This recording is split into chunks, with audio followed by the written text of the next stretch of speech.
Hi, welcome to this video tutorial. And today I want to show you how to quickly sketch these sake barrels. So those are called Kazaridaru. I photographed these barrels in Takayama in Japan. This is the picture I'm using. And those kind of subjects seem really complex to sketch, so it seems like they're full of details, full of little, elements, and it can be a little bit overwhelming of what you should start with. So today I wanted to show you how easy is it to actually quickly sketch something like this. So what is the shape of this barrel? It's basically a cylinder. So if we look at it from a side, it's a cylinder, and it has these round tops and bottom. Why I know it's round? Because I can definitely see this round surface here. And why is it round? Because if we look at this barrel from the top, it's going to appear like a circle. So this is this exact barrel seen from the top. And if we put this circle in perspective, so if we look at this circle from a side, it's going to look like an oval. And from there, all I need is just to adjust the shape of the barrel a little bit. So make these lower portions a little bit more, you see, curved instead of just a straight line. Add another kind of level there. So, because probably if we just look at this barrel from the side, there is this kind of element it's standing on. And then it gets smaller towards the top. So this is the basic scheme of this barrel, of how to draw it. So let's draw it here. There are three of them. So first thing I usually do when I start to draw something like this is I position all of the elements on my sheet of paper. So I decide that my sketch is going to be here. So this is where I want to place my sketch. This way I know I have the space for everything. And from here I can start to define the shape of my barrels better. So now I see I have three of them. So I can start to sketch one, sketch the second. So now I'm outlining that circular top portion of the barrel. And then the lower portion. And then from there, you see on the top, I also have this kind of a circular top, so it's not completely flat, it's a little bit curved. So all I need is just to add that curved line to give them a more realistic appearance. Then from here, you see I have the general kind of basic shape of the barrels, so this is, I think, already good.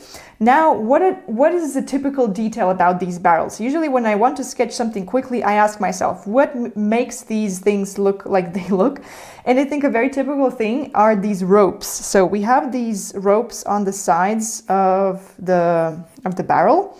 So all I need to sketch them is just to add kind of lines. So these kind of two parallel lines, I'm going to add them to where I see them on my reference. So here, I see them here, here, and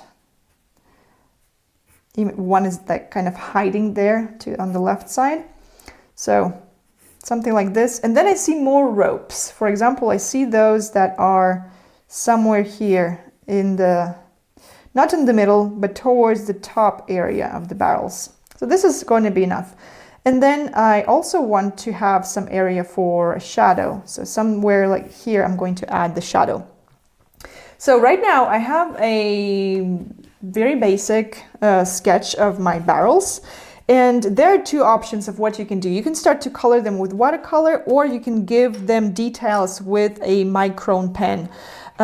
Like I did here, for example. So here I started with watercolor, but oftentimes if I want to sketch something really quickly, I usually go and do this with micron pen first.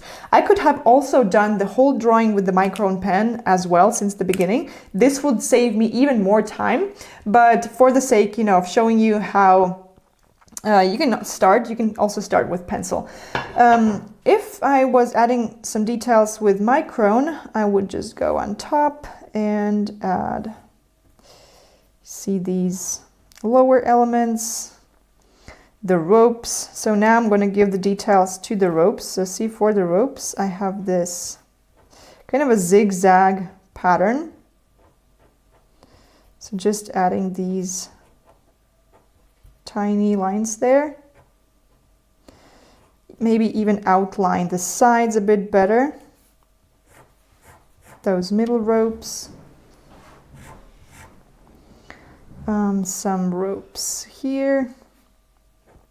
I'm outlining the pattern first, and then you see I'm kind of following the natural direction of this rope. And then I also make it look not exactly straight. So see what I'm doing here? I'm going to show here. I'm doing this, and then I'm uniting those things one by one. This is a really simple way of drawing a rope. This is exactly what I'm doing here. So see, those little elements seem refined and seem kind of complicated, but they're actually super easy once you know how they look like.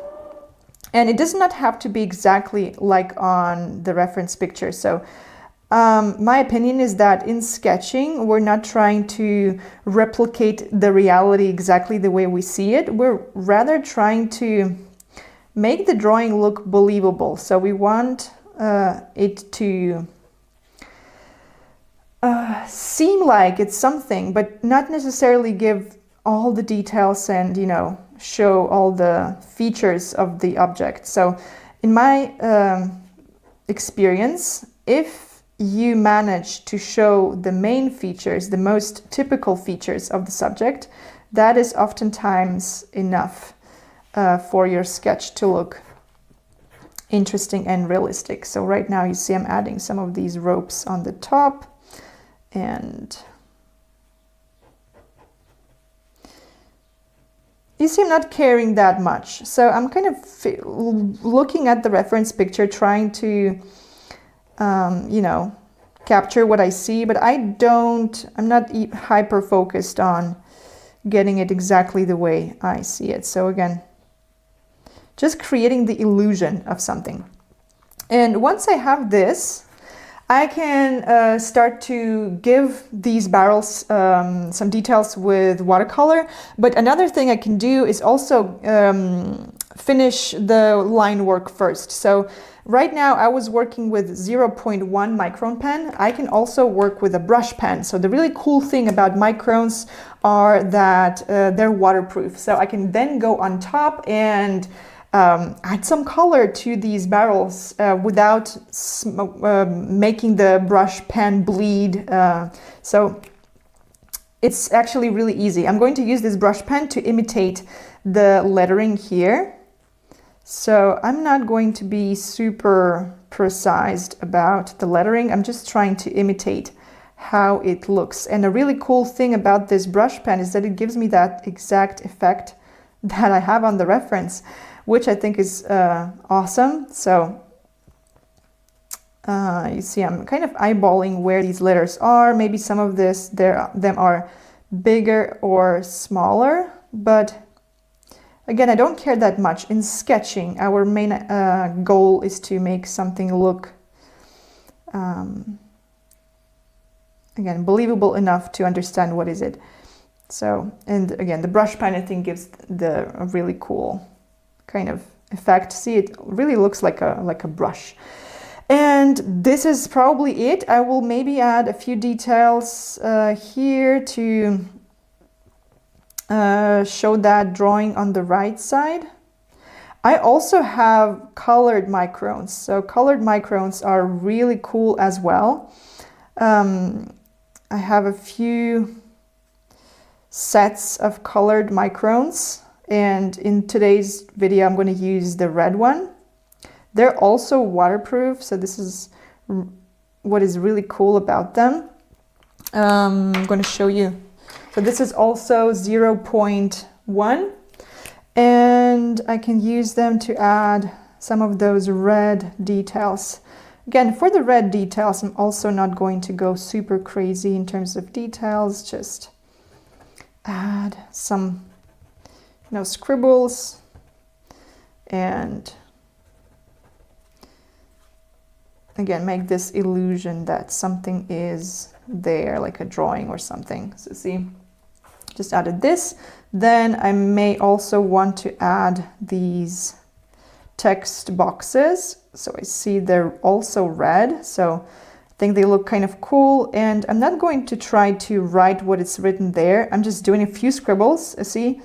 And this will be enough for the viewer to think that there's sort of calligraphy there or something like this. So really cool. And then I can add a little layer of watercolor. In order to do so, I can just go straight ahead, or if you want to, you can even go and erase a little bit of those pencil lines if those bother you. Sometimes I do this, but I'm not erasing all of them because you see, otherwise I'm starting to lose some of the drawing. So I'm going to restore it. And by the way, I can also use my brush pen to kind of add some shadows in between those barrels. So the really cool thing about the brush pen is that it allows me to add some of those dark details really, really quickly and make my sketch look interesting and realistic in a really short amount of time. So once I've did this, let's start with watercolor. So I will just need a few really simple, really basic colors. I will start with a blue color to imitate that blue thing we see on the barrel. So those, I don't even know what is this, probably clouds or something. So for blue, feel free to use anything, cobalt, ultramarine, anything blue. I'm going to use this cobalt. So I'm going to get some of this, and you see I'm going to paint right on top of my lettering, and you see nothing's happening, so it's not bleeding, not going anywhere. So it's a really cool thing about microns that you can easily you see complete your sketches with watercolor, paint on top of it, and it's not going to destroy your line work. See how cool is it? And then I think just, see a few strokes are enough to give just a little bit of color to that area. Now, also another super simple thing I will do is I will add some yellow to the ropes. So I'm just going to mix this kind of light yellow color. I just added some cadmium yellow to the palette, and I'm going to go on top of the ropes. And see, I'm not even trying to get it right. I'm just going there and adding some color to the ropes. This is, again, a cool thing about sketching is that you don't have to be there and like spending hours on something. Like, it can be literally that simple. See, there you go. Some yellow here, some yellow there. And I will let it dry for a moment, and I will use this time to mix the last color. Two last colors we will need. We need something gray. For gray, the easiest thing you can do is to just use Payne's Gray. It's a really nice and versatile color.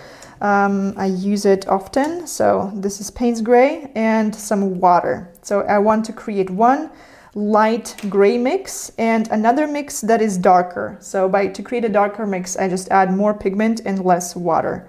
So just grab more of that color, and you see I don't add water and it becomes naturally darker. I'm going to make some swatches for you here. So this is the dark mix. This is the light mix. And then we also used yellow. So super simple. Those colors are really, really simple and basic. This is all we used. And then the red of the micron. So let's use the light brown, the light gray first. So I'm going to take it and I'm going to add it to the shadow areas of my barrels. Where are the shadow areas? So I see that the top portion of the barrels are kind of darker. So I'm going there and adding that darker color. The only thing I'm not doing, I'm not touching the ropes. So I'm not covering the ropes. I'm keeping them light yellow, except for this one here. I'm going to cover it with that gray color. Why I'm doing this? Because you see this portion of the barrel, if you see on the reference, is in the shadow, because this right barrel kind of is casting the shadow there. So this is why if I cover this all with gray, it's going to look more realistic. And then I'm going to grab some of this gray again and paint these lower portions of the barrels, because again, see, these lower portions are curved. So if the sun comes from here, you see it hits here, for example here, but it's not going to hit here. So this area here is going to be all in the shadow. So this is exactly why I'm adding those shadows there. So you see, those are really simple things that you need to know, but once you know them, it's getting super easy for you to make things look realistic quickly. And then very important thing, you see we left some of the white completely untouched, for example, here in the middle. This is also really, really important with watercolor, because what we just did is that we've made these barrels look white without any white paint at all. We just used the white of the paper. How cool is it? So we just used the natural quality of the paper, the fact that it's white, and preserved it and painted the shadows around the white. So this is also one of the most important principles of watercolor that I'm explaining right now. So basically our sketch is finished. You see, I think it's already looking cool. Not as refined and detailed, of course, as the big sketch, but I think this looks actually great. So from here, the last thing I want to do is to add those shadows under the barrels. So I'm going to grab some of our Payne's Gray, the darker version of the Payne's Gray, and I'm just going to go there and add that shadow there. So with my big brush, you see I've only used one brush. This is number 8. There you go. I'm just using the whole body of my brush. See, I'm using the tip. So this is just my way of kind of finishing the illustration. And then if I want to add even more shadow near the subject itself, I'm just going to grab an even darker version of the same color, wait until this is dry, or even when it's still wet, you can also go ahead and do this and add this kind of extra shadow there. There you go. And again, if I want to, I can kind of add this little swirl or something like this. But it's completely optional. Again, this is something I do. Maybe you will come up with something different. So yeah, this is how you create a simple sketch in just 15 minutes by using watercolor and your micron pens. All I used today were these 3 colors, and I've also used my red micron and my black micron. So that's all you need, and this sketch we've created today is a simple replica, kind of a simple version of this bigger sketch that we create inside Travel Sketching Academy. Travel Sketching Academy is my full program that will allow you to draw and paint anything in the world. So from landscapes to human figures, portraits, architecture, nature, and more, food. So if you want to check out the full program, I will leave the link below this video. Thanks for watching, and I will see you next time.